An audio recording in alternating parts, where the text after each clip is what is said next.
Yo, what's poppin'? It's Totes. We're doing Apothecary Diaries episode 13. I'm actually trying a new mic setup. Let's see how this goes. The last time I did it, I had to like bring the mic just up to my face because otherwise, like sometimes sort of some of my more quiet commentaries, they would just go undetected by the mic, and I couldn't adjust the sensitivity in a way where it was just like, oh, you know, it actually picked it up. Um, yeah, besides the case. We're here for Apothecary Diaries, not some of my fucking logistics issues. uh, let's see. Where did we leave off last time? Episode 12. I I don't remember.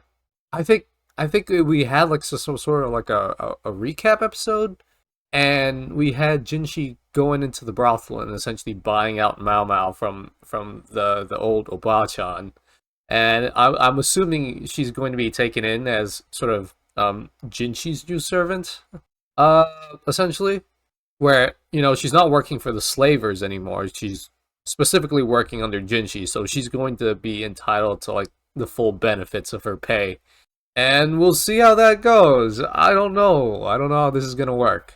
I don't know if this is gonna change their relationship dynamic or not. Probably not, right? We're probably still gonna get like shenanigans between the two of them where Jinshi is coming in strong and Mao Mao is gonna be all oblivious and shit.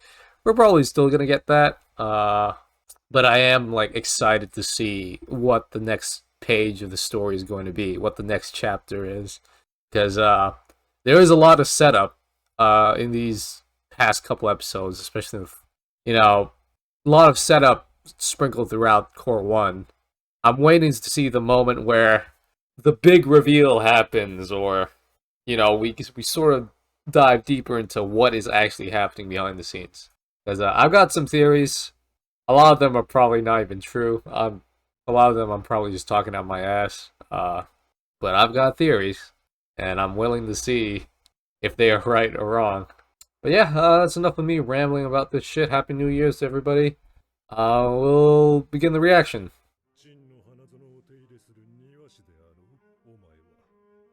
Damn.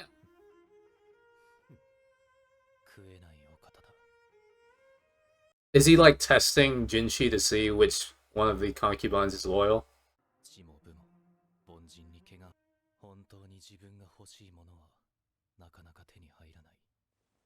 And what is it that you want, Jinshi? It sounds like you're about to like overthrow the king.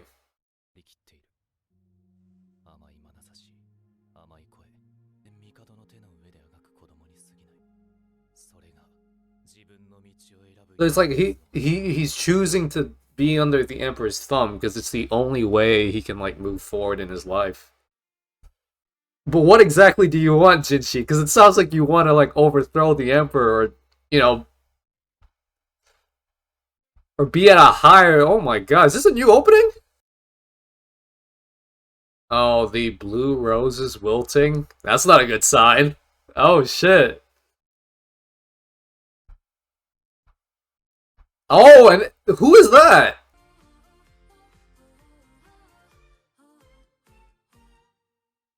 Yo, they always gotta do that iconic back turn. They did it in the first opening too.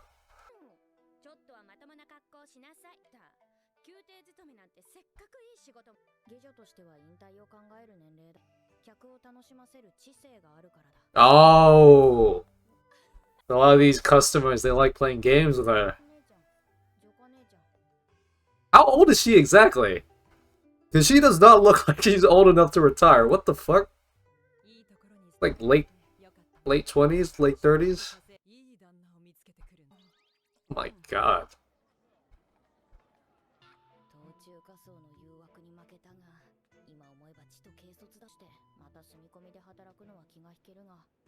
I mean, you're not that far away from your dad, to be fair. Your dad seems to be doing fine too.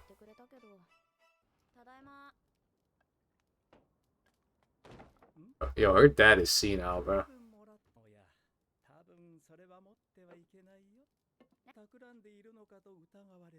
Oh, he knows. You gotta take his advice.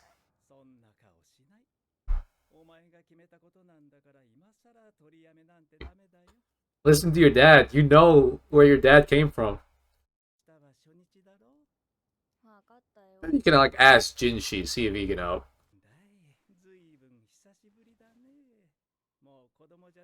Oh, she wants to sleep with her dad? Damn.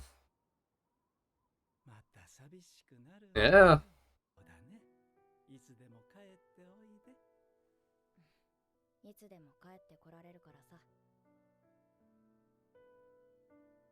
Why does that sound so ominous? Why does that sound like at some point in the future she's never gonna come back home? Or maybe she's coming back to a home that's, no longer her home. And oh my god, she got dolled up. No, they got gold ornaments on her head and everything.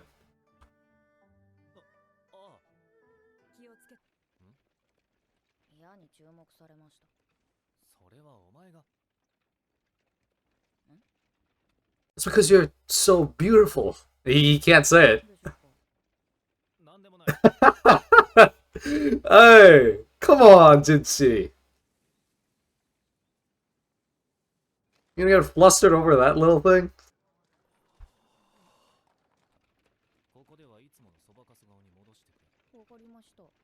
Damn. I mean, yeah, you draw a lot of like unwanted attention. Especially maybe by the king. Oh. Oh, shit. So this is like a scandal. I was wondering, like, what was gonna happen. Essentially, he buys out a prostitute. Yeah, it would look really bad. Oh, okay, okay, outer court, outer court.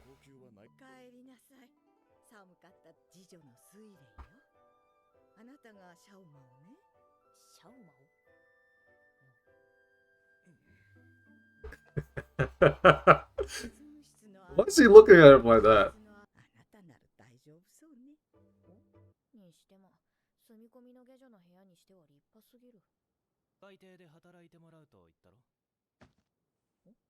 You have to do like an entrance exam? Okay, entrance exam. I mean, it's annoying, but you're smart enough to get through it, Mao Mao.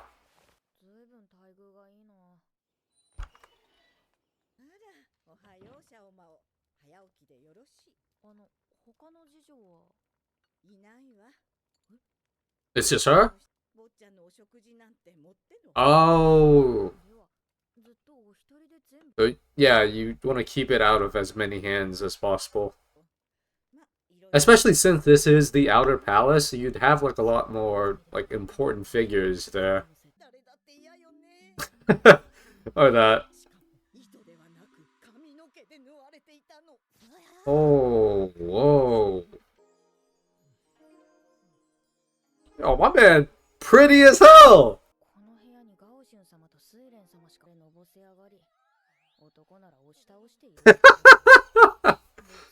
Oh, no.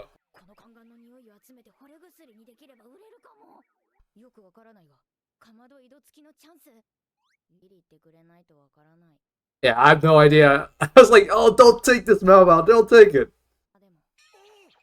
Oh, no. What's happening? Is he gonna like swindle his way and just have it be where Mao Mao's like right by her? Or right by him?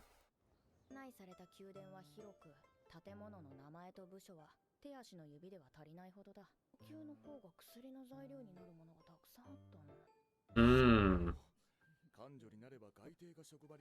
Technically, you could be planting those as well, Mao Mao, if you've been here for a while.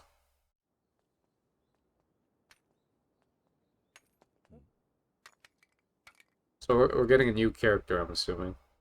Oh no, it's this fucking old lady. I was wondering, there's like a couple characters in the opening that I saw that I was just like, I'm guessing these are like the new characters of the season.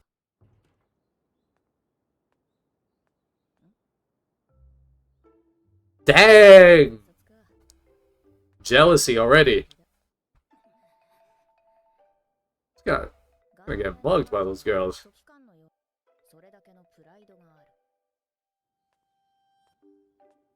Oh, so it's like, oh, they got looks and brains. I see. Dang! Oh my god! Eyes up, Mawel!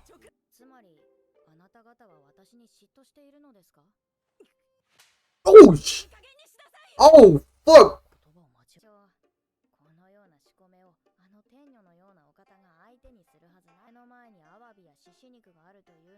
Yes!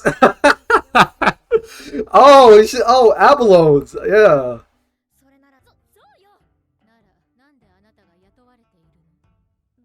Yeah. He's like, oh, Jinshi likes someone thick as hell. Yo, Mao is a master finesser. Yo, it's, oh my god. Finessing the fuck out of these 5 girls. Yeah, guilt trip the fuck out of them. They didn't even apologize for slapping you.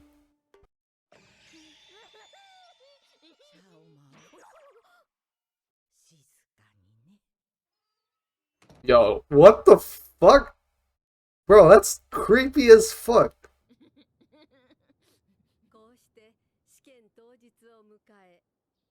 Hell no, that old lady was evil, bro. Damn. Yeah, I mean, I guess it makes sense. These Chinese imperial exams, they take like a fucking lifetime to even study for it to begin with. It's not like it's gonna suit her anyway. She's not gonna do paperwork. She wants to like mash fucking flowers together. Damn! Oh my god! Yo, these ladies are violent as hell!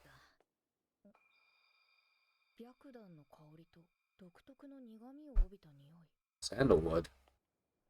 Sandalwood. Somebody get buried there? What is going on? Someone's smoking. Sandalwood. Bitter smell. Oh shit. Yo, this ending is very Jinshi focused. Wow. So maybe we're getting Jinshi's arc this season. Or this core. Dang, why is he crying? Why is he crying holding a sword? What the fuck? Alright, so that was Apothecary Diaries, episode 13. Wow. We got some setup going on. Some crazy setup. We have this whole thing with Jinshi at the very start, which sort of like sets us up for like future stuff that I'm assuming can be very messy, depending on how I'm reading this. It can be very messy. Because the scene has Jinshi and the king just sipping wine together. At first I thought that the king was like eyeing up Jinshi or some shit. And I mean, that still could be true. It still could very much be true. But it could just be like 2 dudes having a discussion. He's asking Jinshi, what would you do? You're the gardener of my garden. You're the gardener that's maintaining my flower garden. And Jinshi says, you're truly cunning. And then he's looking at Jinshi with these fucking like eyes just like staring him down. And I'm wondering, what exactly are they talking about? What would you do? Because you're the gardener here. You're making decisions regarding my harem.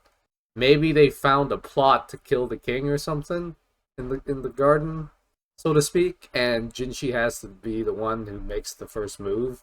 He essentially gets the choice of whether or not he's willing to like execute them or conduct the investigation. I don't know. It's interesting though, because the entire time, while we have this discussion going out in the background, we have Jinshi thinking to himself, like, I am not blessed with strength or intellect, but I am blessed with, like, significant beauty, way more beautiful than any other man or woman on this earth, and I intend to use that to my full advantage. And watching the scene, I was like, wait, hold on, Jinshi, are you trying to seduce the king? Like, what do you mean by that? What's going on? The king is eyeing you up and down. You're saying, "Oh, I'm the most beautiful man on the planet." He's talking about his harem. He's talking about, "Oh, what would you do?" He's eyeing you up and down. Jinshi's like, "I'm gonna do whatever it takes to maintain power." And then the king is like looking seductively at Jinshi. I'm just like, what the fuck? What is this? Is Jinshi gonna join the harem? But it's like, no, no, no. This kooky talk. This crazy shit. Probably not. What's probably happening is they probably found some rat in the imperial harem, or maybe in the imperial court. I'm assuming it might be one of the new characters that was introduced, like the dude with the goggles, or maybe the dude who sort of stopped Mao Mao. Maybe there might have been like a murder case that happened recently. Um, but regardless of whatever it is, right? The most interesting part is the fact that Jinshi says that he wants to use his beauty to sort of advance his position. Let me get the exact quote that he used. "I'm aware that ultimately I'm just a child floundering on the Emperor's palm. I'll manage his rear palace or whatever else he wants. That's the only way I can choose my own path. That's the only way I can choose my own path." And he says something like way earlier in the conversation regarding like, "Oh, the things I truly want are so far out of reach.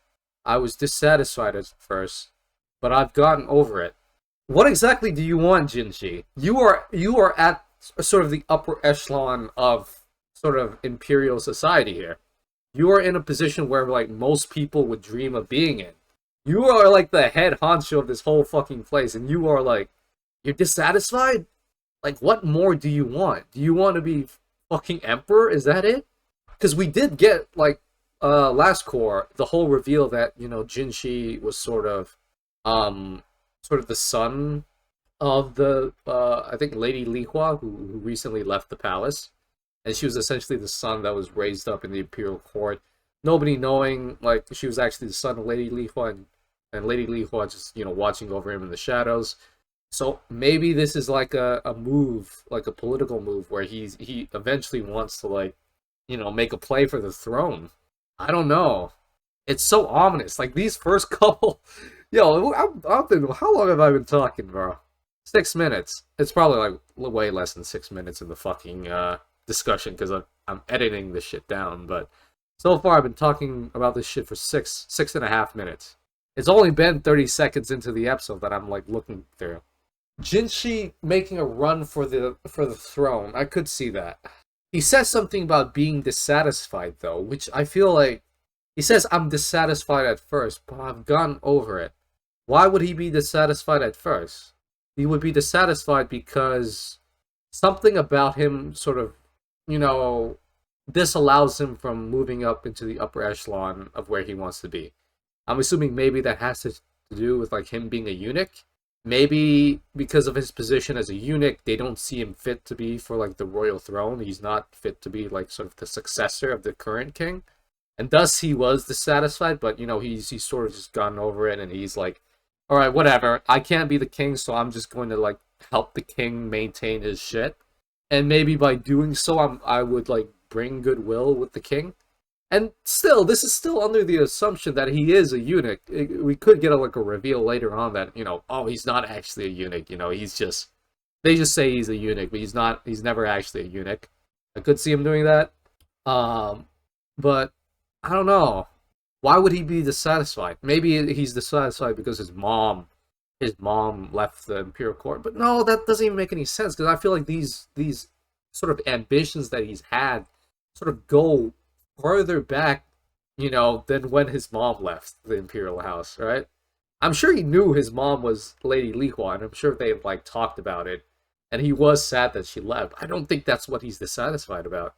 I think it has to do with the fact that he is a eunuch. He's not strong. He's not okay. He is smart, but he's not like gifted as some of the more like court officials. He slightly outperforms the regular person. The only thing he has is that he's beautiful. Ah. And maybe this has to do with something like, because it's interesting, right? It's very interesting with the way the story is set up, with like the whole like prostitutes and shit, and how like, oh, the prostitutes of the Vergis house, right? They use their intellect, they use their beauty to sort of advance themselves in a society that typically doesn't really reward uh behavior from women. I think even Mao Mao says it right. You know, you have to sort of appeal to men in order to like sort of move up. And it's this like I think she describes it as a birdcage. She feels trapped because it's a system that she doesn't really want to be in, even though it's intoxicating. It is still ultimately limiting. And I'm curious as to why Jinshi himself, who is a man, who is, you know, sort of on that upper echelon of society. He is an administrator here, and he still feels trapped. Oh my god, I just realized there are a lot of fucking people in this story who feels trapped in this society. We have pink-haired concubine. Fuck, I forgot. Lady Gyo. Lady Gyo, very like first or second episode, she says something about like how she's jealous she couldn't leave the inner palace. We have what is it, Lady Lihua, the concubine that left recently. She's saying something like, "Oh, you know, I these people who are doing all these things for me, it's stupid. How can people be so stupid to throw their lives away to keep a secret that I had?" Uh, fucking Lady Lishu, who can't, you know, bear a child anymore, and she feels like she's ultimately going to be abandoned. It's like the system that is at play here. There's a lot of people who just are not satisfied, and Jinshi is one of them. And, I don't know. Maybe it is because maybe it's because he is a eunuch. Maybe that's why. I'm starting to really think that it's because he's a eunuch that he feels sort of dissatisfied with his position in life. He wants to make a move for the throne. He wants to sort of become the next emperor, but he can't because of succession laws and because again he does not possess proper genitalia to produce heir, so he is not qualified to be sort of the next in line, and thus he's like, "Fuck, man, my sort of position in life is is halted just because of who I am and something that was thrust upon him." I don't even think he chose to be a eunuch. They probably just castrated him like against his will, and now he's like, "Shit, I can't even, you know, take control of my own life. I am beautiful, but like the things that I want to do, I can't do them," which is interesting. I don't know. We have the dude with the monocle way back in the opening. He's looking down all sad and shit, and in front of him are like blue lilies or blue roses slowly fading away. And he's looking up like all scared for some reason. Why is he scared? He sees there's like a shot in the opening where they show like a dried rose. Somebody raising themselves out of the grave. Jinshi in some sort of like Chinese traditional garb. This looks like a military outfit. And then Mao Mao, is this Mao Mao standing on top of the fucking like hill? Who is that? No, he has like purple hair. They have a bunch of shots. A bunch of the concubines are still messing around. There's a new girl that. Oh, that's right. We are getting a new girl that's coming into the inner palace. Ah, okay. And then Mao Mao is like trying to reach for something, but it's all floating away. She can't really reach for it. Damn. There's a lot of shit here, bro. Uh, fuck, man. I feel like I just took up so much of the discussion just talking about fucking Jinshi. Anyways, moving on to Mao Mao. Oh my god, there's so much, bro. I don't even know if I want to go through all this. Mao Mao having this sweet moment with her dad, getting closer, sleeping alongside him one last time. She can always come back, right? She's always reminded of the fact that she does have a home. It's just, she wants to be with her dad before she leaves again. Which is ominous. Because they're setting up the fact that, hey, she has all these, like, sisters. She has this dad. She has essentially a grandma that she can talk to. At some point in the story, I don't know if the show is going to be mean or not. Or maybe this is something way in the future. But I can see the author being like, okay, Mama has all this home, all these people around her. She's built a home here, outside the palace. At some point in the future, when she returns to her original home, it's not going to be there anymore. It's going to be changed. Either, it's going to be like physically destroyed. People are going to physically destroy the home, right? Or, the people are going to be gone. People are going to die. They're going to move out. And it's not going to be the home that she once left. And that's going to be like a sort of one of the big turning points of Mao Mao, I feel. So when she comes home, she realizes like, oh shit, it's not the same anymore. Fuck, life has changed. And seeing how she deals with that, I feel like would be really interesting. I don't know if they're gonna do that or not. It's something I'm throwing out there just in case. Jinshi coming in, smitten by her beauty. Oh my god, she got like gold ornaments and shit on her hair. And then there's like this interesting part where like we have the soldiers sort of gossiping about the fact that, hey, Jinshi, didn't he just buy a prostitute from the Virgil house? And I'm like, oh shit, yeah, yeah, that is pretty bad. That does sound very bad. That does sound like a scandal that would happen, right? Like a politician, oh, he marries a prostitute, right? Even though there's nothing wrong with doing that, but it's like it's a politician. People are going to be talking shit regardless, and especially like in ancient China. Shit, man. I don't know how this is going to affect Jinshi's political career, or what's going to happen because of it, or like what people who are sort of well aware of the sort of stuff that's happening in the whorehouses, maybe they come and make connections with Jinshi and Mao Mao just because Mao Mao is a part of the sort of Virgil house. Jinshi, I don't know if he's getting jealous or he's like aware of them politically, but he tells Mao Mao sort of not to talk to them and just dress plainly. We sort of get the layout of the place. Jinshi's looking all suave and she's got his titties out. Mao Mao comes, gets beat up by some girls, which is fucking hilarious. We always have to have the fucking girl posse come. I don't know why it's in like every fucking story. It's just like such a common trope. You have like the fucking posse of girls, like the mean girls essentially. They come up, they talk shit, like, BAM! Bitch! What you doing talking about Jinshi? And Mao was like, oh man, ow. Fuck man. No, Jinshi doesn't really like me, He likes sticks girls, and I'm all skin and bones, he'll never like someone like me and shit. I don't know.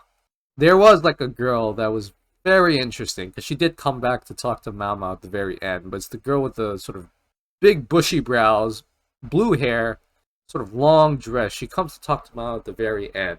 It's interesting.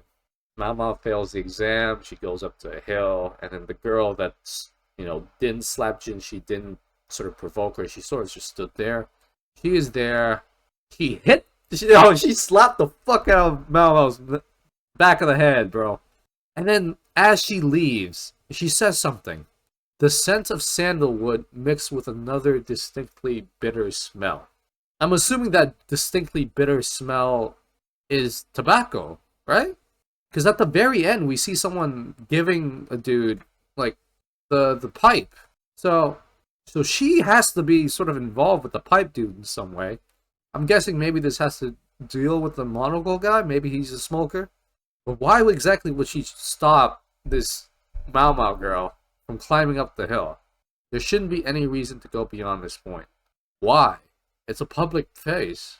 Bro, what is going on?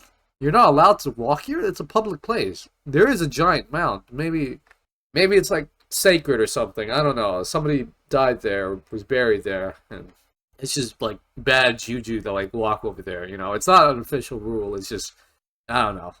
Anyways, this ending, very Jinshi focus. Very Jinshi focus. I'm excited to see how Jinshi plays out in this fucking second core. Because I have a feeling that he's making a move for the throne. And if he does, that'd be very interesting. So yeah, if you're new to the channel, leave a like, comment, subscribe. I'll see you next time. Take care.